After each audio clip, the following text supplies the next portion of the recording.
Welcome to லைஃப்சைன்ஸ் Tamil. இந்த வீடியோவில் நம்ம பிளட் வேல்யூனுடைய மெயின்டெனன்ஸ் எப்படி நடக்குது அப்படின்னு சொல்லிட்டு நம்ம பார்க்கலாம். இதில் அட்ரினல் கார்டெக்ஸ் ஹார்மோனுடைய ரோல் என்னன்னு சொல்லிட்டு அனலைஸ் பண்ணிடலாம்.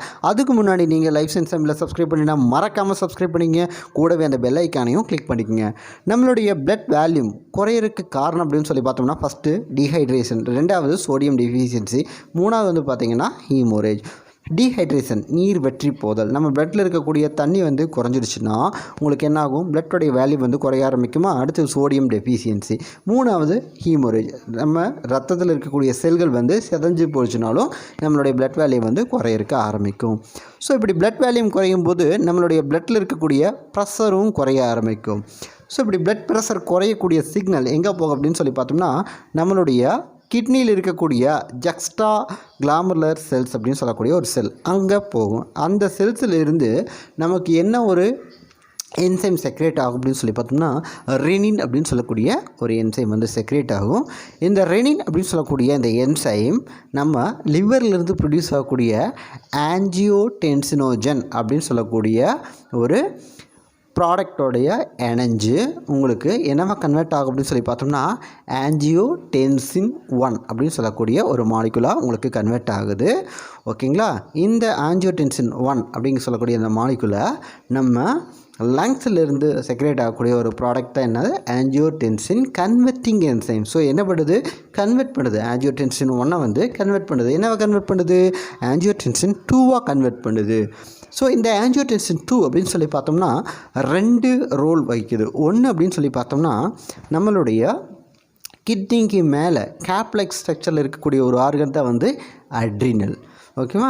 ஸோ இந்த அட்ரினல் கிளாண்டு வந்து பார்த்திங்கன்னா கிராஸ் செக்ஷன் எடுத்திங்கன்னா நம்மளுடைய தேங்காய் இருக்குல்ல, கட் பண்ணோம்னா அதனுடைய ஸ்ட்ரக்சர் எப்படி இருக்கும், மேலே தேங்காயோடைய ஓடு இருக்கும், அடுத்தது தேங்காய் இருக்கும், சென்டரில் பள்ளம் இருக்கும். ஸோ இதை 3 பார்ட்டாக நம்ம சொல்லலாம். மேலே தேங்காய் ஓட்டை வந்து கேப்சூல் அப்படின்னு எடுத்துக்கலாம், தேங்காய்க்கு பேர் வந்து கார்டெக்ஸ்னு எடுத்துக்கலாம், அடுத்தது மெடுலா, சென்டரில் இருக்கக்கூடிய அந்த பள்ளத்துக்கு பேர் மெடுலான்னு நம்ம எடுத்துக்கலாம். இமேஜினேஷனுக்கு நீங்கள் இதை ஞாபகம் வச்சுக்கோங்க, சரிங்களா. ஸோ இந்த அட்ரினல் கார்டெக்ஸில் முக்கியமாக 3 பார்ட் இருக்கும். என்னென்ன ரீசன் அப்படின்னு சொல்லி பார்த்தோம்னா capsule, cortex and medulla. So இந்த கார்டெக்ஸ் ரீஜன் அப்படின்னு சொல்லி பார்த்தோம்னா இதனுடைய அவுட்டர் ரீஜனுக்கு பேர் என்ன சொல்லுவாங்கன்னா சோனா கிளாமர்லஸா அப்படின்னு சொல்லி சொல்லுவாங்க. ஓகேவா. ஸோ இந்த சோனா கிளாமர்லஸில் வந்து ப்ரொடியூஸ் ஆகக்கூடிய ஒரு ஹார்மோன் தான் என்ன சொல்லுவாங்கன்னா மினரலோ கார்டிகாய்ட்ஸ், அதாவது தாது நிறைந்த கார்டிகாய்டுகள் அப்படின்னு சொல்லுவாங்க. இந்த மினரலோ கார்டிகாய்டில் முக்கியமான ஒரு ஹார்மோன் அப்படின்னு சொல்லி பார்த்தோம்னா என்ன ஹார்மோன் அப்படின்னா ஆல்டோஸ்டீரான். இந்த ஆல்டோஸ்டீரான் என்ன பண்ணுன்னா நம்ம யூரினில் இருக்கக்கூடிய சோடியம் அயான்ஸை திருப்பியும் ரீஅப்டேக் பண்ணிக்கும். நம்மளுக்கு தெரியும் பிளட் வேல்யூம் குறையிறக்க ஒரு முக்கியமான காரணம்னு சொன்னால் சோடியம் டெஃபிஷியன்சினா. ஸோ இந்த ஆல்டோஸ்டீரான் என்ன பண்ணுறது, சோடியத்தை திருப்பியும் ரீஅப்டேக் பண்ணிக்குது. அட் த சேம் டைம் நம்ம யூரினில் பொட்டாசியம் வந்து ரிலீஸ் பண்ணி விடுது, சரிங்களா. அது மட்டும் இல்லாமல் இந்த ஆல்டோஸ்டீரான் என்ன பண்ணுது, வாட்டரை நம்ம யூரினில் இருக்கக்கூடிய வாட்டர் மாலிகூல்ஸை திருப்பியும் ரீஅப்சர்வ் பண்ணிக்குது. ஓகே. அடுத்த 2வது ஃபங்க்ஷன் அப்படின்னு சொல்லி பார்த்தோம்னா அந்த ஆஞ்சியோடென்சின் 2 அப்படின்னு சொல்லி பார்த்தோம்னா இதனுடைய 2வது ஃபங்க்ஷன் நம்மளுடைய ஆர்ட்ரியோல்ஸுடைய வால்வ் தெரியும். ஆர்ட்ரின்னு என்ன, வெயின்னா என்ன தெரியும். ஆர்ட்ரின்னு என்ன, நம்மளுக்கு என்ன சொல்லுவாங்க, தமனிம்பாங்க. வெயின்னா நம்மளுடைய சிரை அப்படிம்பாங்க. இந்த ஆர்ட்ரிஸுடைய வால் அதனுடைய சுவர் பகுதியை பார்த்திங்கன்னா கன்ட்ராக்ஷன் பண்ணிவிடும். அப்படி கன்ட்ராக்ஷன் பண்ணும்போது உங்களுக்கு என்ன ஆகும், உள்ளே இருக்கக்கூடிய ஸ்பேஸ் வந்து குறைய ஆரம்பிக்குமா. அதாவது நம்மளுடைய ஒரு பைப்பை வந்து அழுத்தி பிடிச்சோம்னா உங்களுக்கு என்ன ஆகும், உங்களுக்கு உள்ளக்கூடிய ஸ்பேஸ் அதிகமாகிட்டு உங்களுக்கு தண்ணி வந்து வெளியே போக ஆரம்பிக்குமா. சேம் டிட்டோ மெக்கானிசம் தான் வந்து இங்கேயும் நடக்குது. ஸோ இப்போ என்ன ஆகும், உங்களுக்கு பிளட் ப்ரெஷர் வந்து இன்க்ரீஸ் ஆகுது. ஸோ ஆல்டோஸ்டீரான் வந்து நம்மளுக்கு sodium deficiency and then water லாஸை எல்லாத்தையுமே கரெக்ட் பண்ணி விடுது.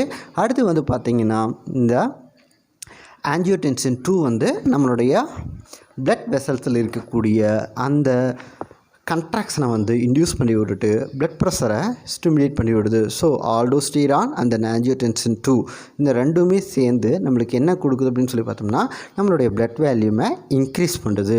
ஸோ இப்படி இன்க்ரீஸ் ஆகும்போது வழக்கம் போல் நம்மளுடைய பிளட் வந்து கரெக்டான லெவலுக்கு வந்துடுது. ஸோ இங்கே பிளட் வேல்யூம் குறையும் போது என்ன மெக்கானிசம் நடக்குது, அதிகரிக்கும் போது என்னென்ன மெக்கானிசம் நடக்குது அப்படிங்கிறது நம்ம இந்த வீடியோவில் வந்து நம்ம தெரிஞ்சுக்க முடிஞ்சுது. ஸோ இந்த வீடியோ ரிலேட்டடாக உங்களுக்கு ஏதாச்சும் டவுட் இருந்தால் கமெண்ட் பண்ணுங்கள், உங்கள் ஃப்ரெண்ட்ஸ் சர்க்கிளில் ஷேர் பண்ணுங்கள். இந்த வீடியோவுக்கு ஒரு லைக் பண்ணுங்கள். லைஃப்சைன்ஸ் தமிழுக்கு சப்ஸ்கிரைப் பண்ணாங்க மறக்காமல் சப்ஸ்கிரைப் பண்ணிக்கோங்க. கூடவே அந்த பெல் ஐக்கானையும் கிளிக் பண்ணிக்கோங்க. மேலும் எங்களது சமூக வலைத்தள பக்கங்களை ஃபாலோ பண்ணுங்கள். தேங்க்யூ.